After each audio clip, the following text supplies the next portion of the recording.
तो हिंदी में तो मैं बोलने हाँ। आप पंजाबी में हिंदी बोल रहे हो। हाँ, तेरा मतलब मैंने हिंदी बोलनी नहीं आती। इनू कहंदे आ घर दा जोगी जोगना ते बाहर दा जोगी सिद्ध है ना पुत्र। सारा हिंदुस्तान जानता है कि मैनू हिंदी आंदी है ते चंगी तरह आंदी है। हैं? तू किताब खोल, मैं तेनू पढ़ाना हिंदी। नहीं, हम नहीं सीखेंगे, पंजाबी में हिंदी बोलेंगे। पर तू सीखेगा किससे? राजू, क ख ग घ अ आ इ ई ये सब तो तुम्हें आता ही है। और रही भाषा सीखने की बात, तो कोई भी भाषा सीखने का एक ही रास्ता है, उसी भाषा में सोचो और उसी भाषा में बोलो। बोलते बोलते अपने आप आ जाएगी। है, ये तो बड़ा आसान तरीका है हिंदी सीखने का, मैं भी सीखूंगा। बैठ बैठ, तू मैंने सिखाएगी ना पुत्र। पापा जी, आपसे तो हमें सीखनी है आपके प्यार की भाषा। वो बाद में, तू पहले मैंने हिंदी सिखा। मम्मी होमवर्क मिला है, I have to write an essay on my mother। तो लिख ना फिर। आप पर लिखना है तो I need your help। नहीं नहीं, पहले हमारी टर्न है, तेरी बाद में। अच्छा तो एक काम करते हैं ना फिर, जब तक मैं रिया को उसके निबंध में उसकी सहायता करती हूँ, आप दोनों भी उसी विषय पर कुछ क्यों नहीं सोच लेते हिंदी में? जैसे ही मेरी माँ इस विषय पर निबंध लिखकर पूरा हो जाए, आकर मुझे सुना दीजिए।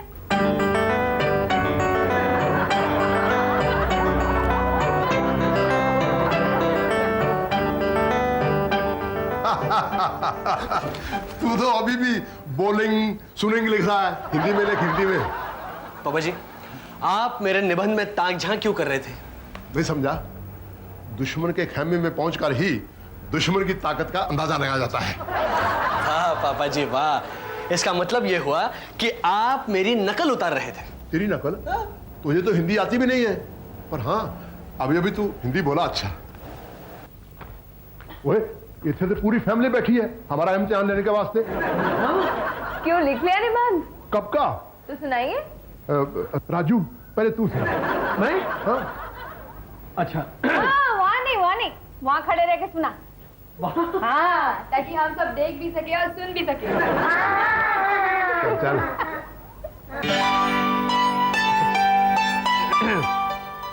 मेरी माँ बहुत अच्छी है।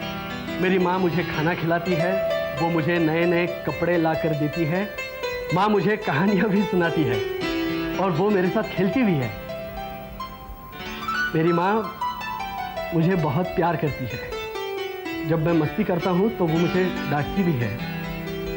वो मुझे मारती है तो मुझे लगती ही नहीं। मेरी माँ मेरी शादी कराने वाली है, फिर वो तीर्थ यात्रा पर चली जाएगी तो मुझे मेरी माँ की बहुत याद आएगी। फिर शोभा उसे चिट्ठी लिखकर वापस बुला लेगी। The end. चलिए पापा जी, अब आपकी बारी। तू आप ही पढ़ ले। नहीं, आपको खुद पढ़ के सुनाना होगा। चलिए। मैंने शर्म आती है ना। हाँ तो शर्माते हुए पढ़ लीजिए। मैं कह दी, जब तुम शर्मांदे हो ना, बड़े ही चंगे लगते हो।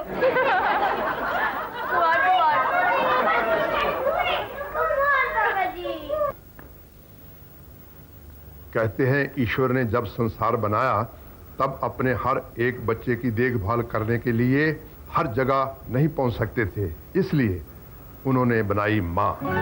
माँ इस शब्द में ही कितनी पवित्रता है।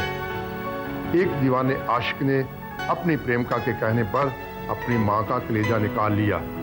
माँ का कलेजा हाथ में लेकर वो अंधा होकर दौड़ता चला जा रहा था कि अचानक ठोकर लगी, कलेजा हाथ से गिरा। लड़का दर्द से चिल्लाया और माँ के कलेजे से आवाज आई, बेटा तुझे चोट तो नहीं लगी? ऐसी होती है माँ। मैं बड़ा भाग्यवान हूँ कि मेरी माँ ने दोबारा इस धरती पर जन्म लिया है और इस जन्म में भी वो मेरे साथ है। मेरी हर जरूरत का ख्याल रखती है, मुझे वक्त पर रोटी देती है, मुझे छींक भी आए तो वो डॉक्टर को बुला लेती है। मैं जब तक खाना ना खाऊं वो नहीं खाती, मुझे नींद ना आए तो वो भी जागती रहती है।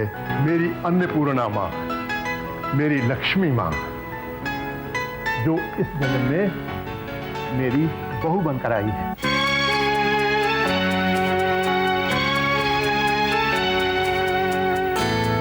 ना पुत्र ना, बेटों वाली माँ की आंखों में आंसू नहीं होते। चल किरण, पांव छू अपनी सास के।